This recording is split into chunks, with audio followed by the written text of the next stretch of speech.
The sunlight streamed through the pristine windows, painting the impeccably decorated living room in a warm glow.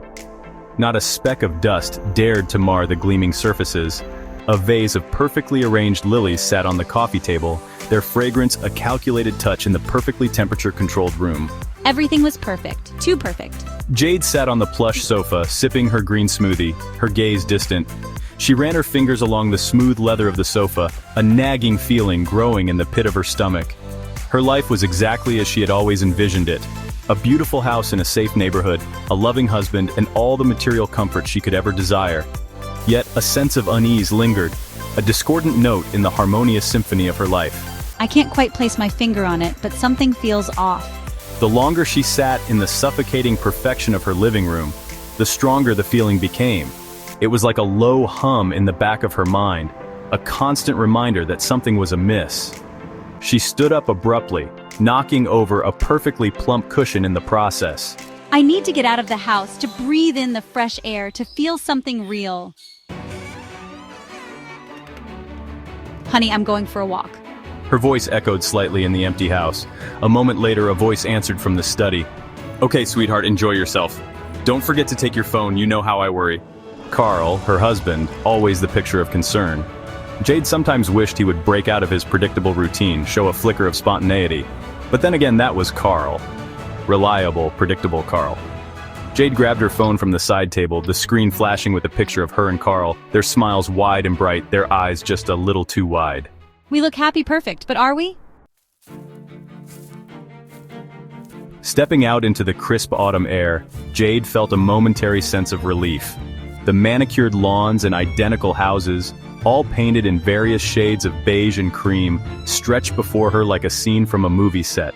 Each house was a carbon copy of the next, right down to the perfectly trimmed hedges and the matching mailboxes. As she walked, she noticed her neighbors going about their daily routines with an almost robotic precision. They waved and smiled, their greetings cheerful and generic. Lovely day, isn't it? Just perfect. Jade would reply automatically, her smile feeling increasingly strained. There was something unnerving about the uniformity, the lack of individuality. It was as if they were all characters in a carefully orchestrated play, following a script they hadn't written. And Jade, she realized with a growing sense of unease, was no exception. Jade paused at a shop window, her reflection staring back at her.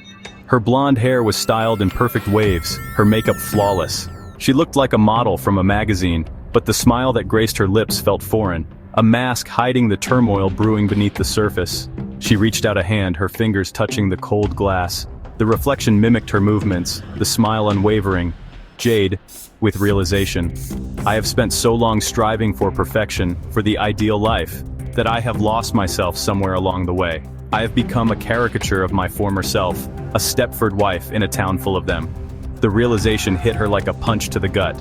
She had become a caricature of her former self, a Stepford wife in a town full of them. Seeking refuge from the unsettling perfection of the neighborhood, Jade ducked into a nearby coffee shop. The aroma of freshly brewed coffee filled the air, offering a semblance of normalcy. She ordered a latte and took a seat at a small table by the window, hoping to find some solace in the familiar surroundings. Sarah, smiling. Hi there, I'm Sarah. Haven't seen you here before? Jade, mustering a smile. Jade, it's such a lovely day, isn't it? Sarah, with unnerving intensity. Just perfect. A woman at the next table smiled at her, her teeth a blinding white against her perfectly tanned skin.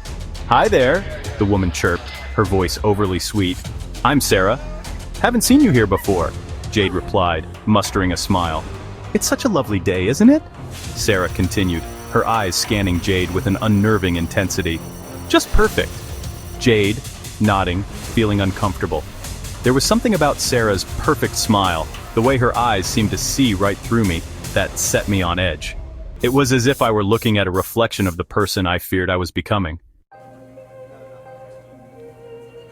The coffee shop, once a haven, now felt suffocating. Jade excused herself politely and rushed out, her heart pounding in her chest.